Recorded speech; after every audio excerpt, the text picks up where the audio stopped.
playing quarterback, it's a little bit of pressure, I feel like. I kind of had to take the job on when our quarterback left. I was up for the job, so it's really fun. I feel like I've always had some kind of leadership in me. So I became captain, then I became quarterback right after that. So the team seems to follow me. They trust me and I trust them. So I think that's really what it's all about. As long as your people are synced up and you're in tune with each other, then nothing can go wrong, really.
Game coming up between OCP and Gridiron gang, we have Beautiful versus Maya. When Beautiful first came out here, she was 17 years old. 17, yeah. Beautiful was scared of football. She was scared of contact. Scared of the football itself. But where she has come from, the amount of work that she's put in till now, to now being the leader of women as one of the youngest people, I love those girls.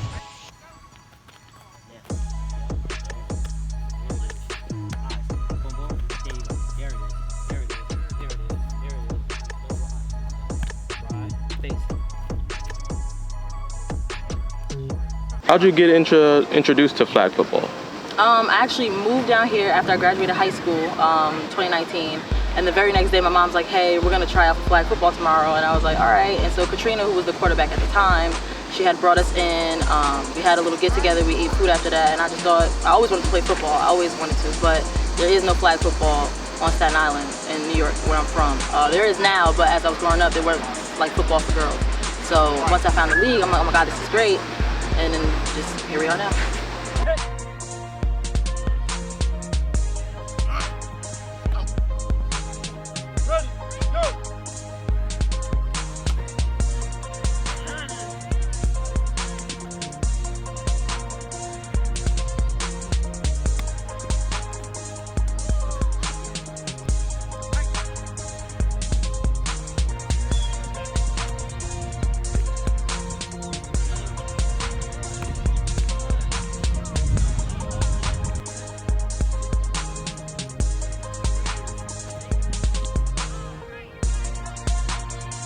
Yeah, Beautiful is I will say this, Beautiful is the quarterback that you want on your team because she's a gamer, you know, and this is kind of what I was explaining to some of the other coaches. It's like, Beautiful's not going to blame anybody else.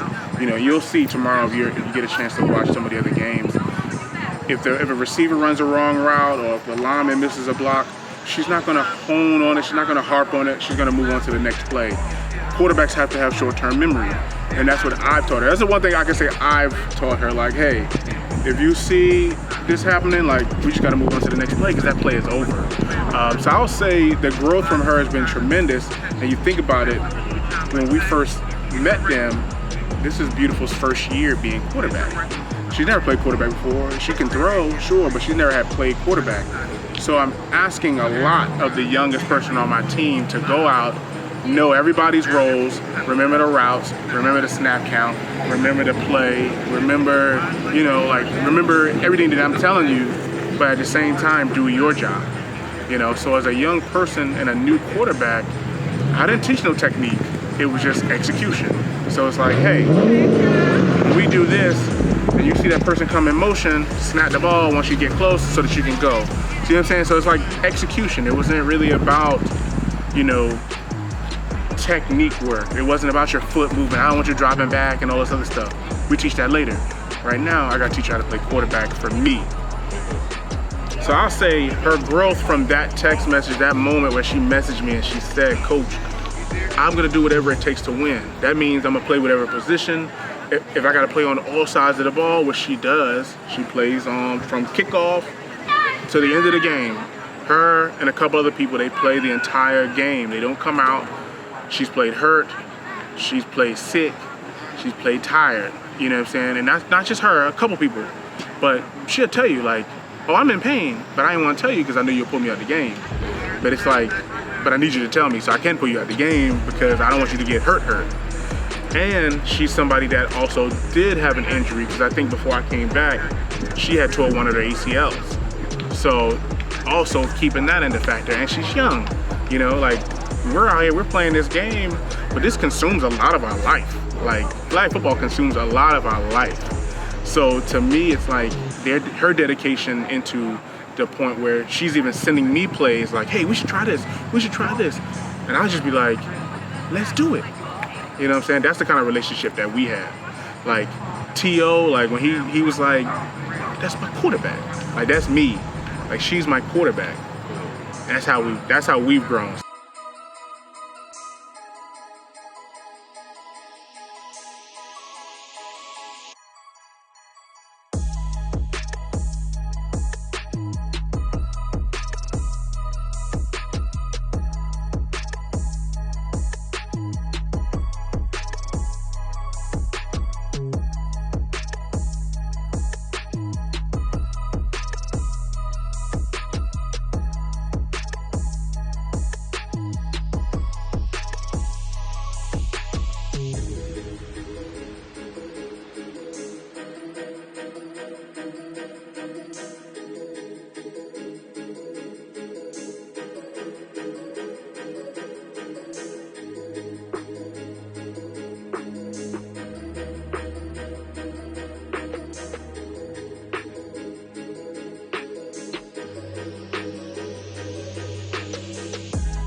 Tell me your personal feelings when it comes to transitioning from a regular football player to being a quarterback after the team had to make a change. So Coach Fred asked me, you know, was I ready to step up to the plate and handle the responsibility? And I told him, yeah, like whatever it takes. I hadn't practiced that quarterback. I knew I had the ability to grow, but playing quarterback is so much more than throwing. So I was like, all right, like, you know, I'll do whatever it takes. And so from then on, we had extra practices. I would come to practice early, try to get throws in. We had other coaches come, helping, you know. So that was a pretty easy transition, but, you know, you got to get people to trust you. But that was, I guess that was the easy part, really, in that, the move. Trust is pretty important, especially as a QB.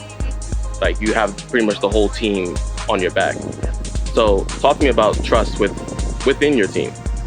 How did that come just naturally? Did it happen immediately, like a snap of a finger? Or did you have to work at it? So I want to say it came pretty easily, but that's because I feel like I know how to talk to my team, right? I know my players' strengths and weaknesses, so I don't harp on them not catching the ball or not. I say, hey, you got that, like it's in your hands, do it, go get it again. Giving them a little boost of confidence, even if you only have 2 seconds left in the huddle. I'd rather use that 2 seconds to tell them, hey, y'all got it, you're gonna get it next time. That gives them a little more confidence when they go on the line or when they block or when they run their route. That's how we gain trust, because I'm like, hey, you got it. They drop it, it's whatever. When they get it, then they say, oh, she told me I had it and I had it. That's where the trust comes in. So then we get to practice and I tell them mistakes. They trust me to tell them their mistakes without taking it to the heart, right? It's constructive criticism, but it's coming from somebody that you trust. So that's where it comes from. And I tell my line, hey, if I'm doing something that you don't seem to understand or I'm doing something you think is wrong, then come tell me. Because we get to tell each other stuff like that and it's never, you know, us yelling at each other or in each other's face, I think that's why we understand.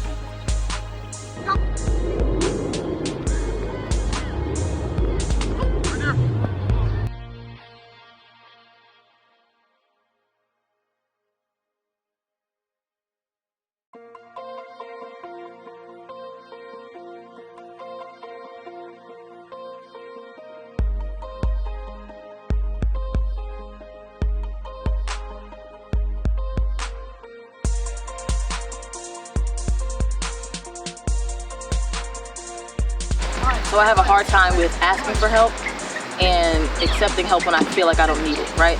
So I played wide receiver and I felt like I was okay, you know, at it, but I never needed the help that I thought that I needed, right? So when I moved to quarterback, there are things that quarterbacks do that you may not realize that they're doing, that they practice 100 times in practice, right? So when I'm playing, I'm like, oh, this is just how I throw. And so now we have a coach who tells me, no, you have to stand like this, you have to step like this. And it's hard for me to accept that I do need to do that because I feel like, well, I can make the throw even if I don't do that, right? So I have to take my time and realize, oh, this is helping me, this is making me better. So I go home and I watch the videos of practice, I watch videos of myself throwing. And it just had, that also comes to trust. So another thing was me trusting that my coaches understand what I can see in the game, right? A lot of the times I'm like, well, in the game, you didn't see that this person was coming here, this person was coming here, and the adjustments that they're making are helping me, but in the moment I can't see it because I'm so frustrated with myself. And so I kind of got to realize that I just got to calm down, listen in, and try it their way. And if it doesn't work their way, then I can argue my point. But if not, just trust it, just relax and listen. Okay. Some women come out here have never did anything football, and now, like you said, the football IQ has rose, their athleticism has increased, they've gotten in better shape. Like, everyone's individual journey, that's what I love seeing. I love seeing a player when I got them and to see them getting better. Like, I love, like, even though I already mentioned Maya's name, Maya's with OCP, and she's killing the league right now. There's no one who doesn't know who she is. Yeah. And I remember when she first ran through Gridiron Gang's door. And that's what I mean in terms of there's no hate there. No. She's not with Gang, but there is. Yeah. I am overjoyed when I see players I've coached, even with other teams, do well. I always want them to do well. Even when we play each other, I want them to do well in a losing effort when they play us.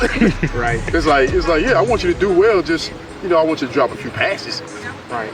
Hell for everyone, but that's just the one thing I do. I love seeing player development, knowing where you started, where you end. That's why I coach. That's why I've always coached. That's what I love seeing. And the harp on that, because we talked about it last month in the tournament, when you look around and you see the former Gridiron Gang players on other teams, and you think to yourself, like, man, like if we all would have stayed or came back right now and put our solid, like if Gridiron Gang came together, all Gridiron Gang team, everybody came back for like 1 or 2 years, we would run North Carolina. Like if everybody, if Maya comes back, if we get, you know, Rebel comes back with the knowledge that she has, if Simone comes back, if they all came back, I'll drop the names, I don't care. They all come back and we were all playing as one team, right? The Shies, the Qs, like, you know what I'm saying? Like they all came back just for one season. And we all played together, we'd be unstoppable. There's no question, because we would be where New Era is right now, because we would have all came together.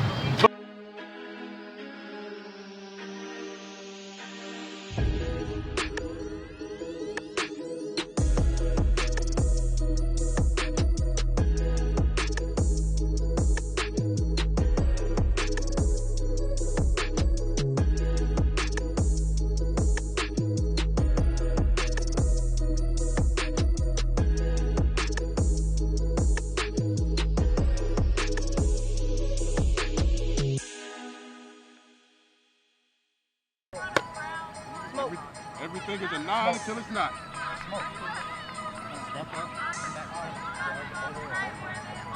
Ready, go. Good. Back.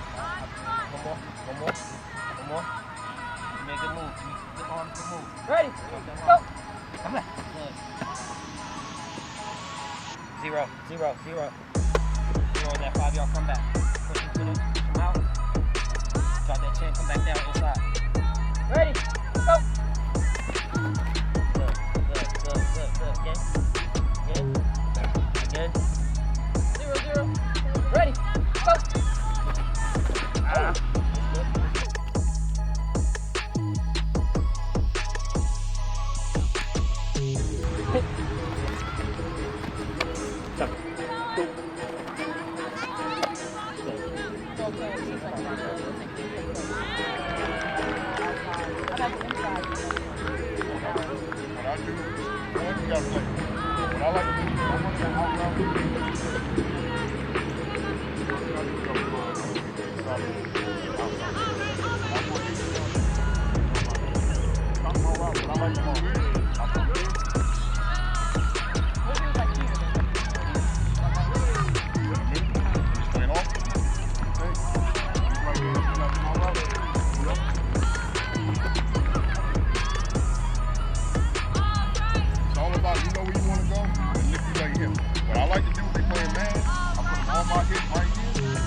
break inside, or this is a way to push off legally. You hear like they know me? Create some more hip hop. You have some coach? No. There's many different ways to think about where they're trying to go. Good. I was like, we have to kind of get to a point where we're demanding respect. Like, yes, we're tough. We're gonna give all the heart, right? We're gonna do all this. At this point, it's like, yo, I don't think people respect us yet. So we need to demand respect through our play, and that's what this season is about. Put some respect on my name. That's it, in a nutshell. That's how we got to come out. Like, put some respect on it. Seriously, you know what I mean? Like, that's it. But until we come out and we start punching people in the face, metaphorically, not literally, but we start punching people in the face, because I gotta preference that flag. That's another thing. People are very literal. So it's like, I don't want people to go out there and punch people, but metaphorically, go out there, let's hit some people in the mouth, and let's play physical football. Ready, go. There you go, perfect. Don't be afraid to hurt him. Ready, go. Good. There you go. Ready, go. Oh. Yeah, you gotta stay wide. You gotta stay wide. Ready, go. You wanna run this play? So once she put that hand up, that's where you gotta slap that hand down and get around it. Yep. So use the speed, use your hand technique. So once you hit it the first time, it's gonna reset. You just gotta keep stacking. So it's like, it's almost like this. Just real quick, Michelle. Like, ready, go. Like, boom. You gotta just keep. It's almost like you gotta keep working it. But once you get to a certain point, you kind of like just have to start pushing that way. But don't worry. I mean, the speed difference between Michelle and some of the other girls is a little different, because they're not. Some of them are not as fast as Michelle. So the people that you play against tomorrow, you might be able to just beat them right off the ball. So use your speed. But use your hands too. Like, So you don't even really want to engage with her. You want to just get straight around her.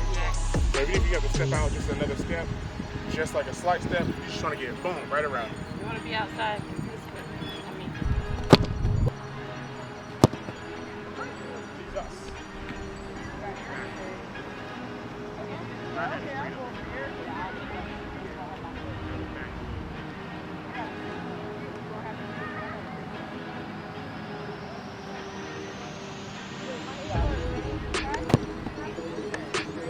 So we do know that the team that you are facing, I think tomorrow. What's the team again? Oak City Phoenix. Oak City Phoenix. They have a player that used to be on your team. Can you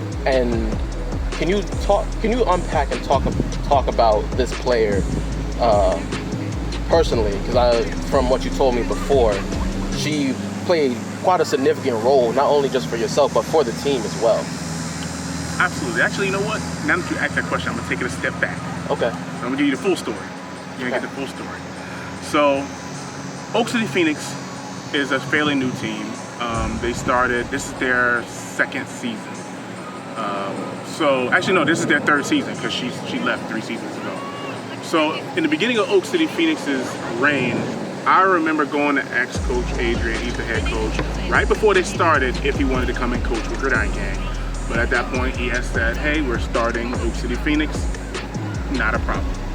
So, when I came in toward the tail end of that season, where we transitioned from me and James, I had Maya, I had a couple other people, you know, it was what it was. In my tenure, I think I mentioned this, I lost 6 players. Maya just happened to be one of them. Now in the beginning, it was, hey, I'm gonna take the season off. Then it was, I think I just want to try a different team. Now I'll be honest, and this is the first time I've done this, and it was the last time I've done this. I do recall, I had a full-on exit interview, so to speak. I talked to her for about 30, 45 minutes, gave her my plan, you know, kind of told her like, hey, this is what we're trying to do, recruiting, I got more people coming in, so on and so forth. But she said she still wanted to go and try a different team just to see how it is. She might come back, she might not. Hey, it is what it is. So I think in the beginning stages, it was like she just left us. you know, and a lot of people felt that. Like, even though we're friends, right, off the field, they felt like she left us. She went to a new team that wasn't proven. Like, we would have been understanding if she would have went to New Era, if she would have went to, you know, the Trojans or one of those teams that were existing. But a lot of people don't want to go to stacked teams. They want to go to teams that they feel are building. But we felt we were building. So it was like she went from one building team to another unproven building team, and we took it personal. Did you take it as if you felt betrayed? I didn't feel betrayed, because it goes back to what I said earlier, right? Yeah. If you want to go play for another team, that's fine. But I will say some of the players felt betrayed because you went from orange to orange. It wasn't like you took a step up. It was like a lateral. We felt it was a lateral move. Like, you went from one company to another company. Like, if we're doing, I'm not calling this fast food joints, but we went from making McDonald's fries at this franchise to McDonald's fries at this franchise. You just went lateral. So a lot of people took it personally. So the first game, we were mad that we lost. So we knew, like, hey, next season, we got to come out differently. Second game, we tied. We went to overtime, nobody scored, we tied. So this season, naturally, my expectation is to win. But I will say it's died down, and you might have got this in your previous interview, but it's died down because a lot of their players came and played with us in June or July in the Queen of North Carolina tournament. So because they came and played with us, I think the rivalry kind of cooled down, and that's why it's like it's not as big as it once was, but it's still there. Now, you know, we kind of look at some of these other teams, like I might be a rival with this coach, but they might not feel the same way. Like I said, I know I'm not going to lose to this coach anymore, ever again. He's on the list. I'm not going to lose him anymore. So that's my rival. They might be like, hey, I don't like that team. We're not losing to that team, so that's our rivalry. So Oak City Phoenix is kind of starting to level with us since they played with us. So that's what you might be getting in your interviews. What would you say is the mentality of the Gridiron game coming into tomorrow's game against Oak City Phoenix? I would say most people are going to say, number one, if we take out Maya, we take out the team. You know, that's number one. Number two, they have to beat us. They have to play our game. Because again, last year we tied. Yeah. You know, you think about it, the first season, she got loose, and then I think she ran like a kick return back or something. But it wasn't anything special that they did that was different. Both touchdowns were her. So if you remove her from the first game, it's 0-0. Last year, we took her out of the game, 0-0. This year, all we have to do is score and play our offense and play our game, and we come away with the victory.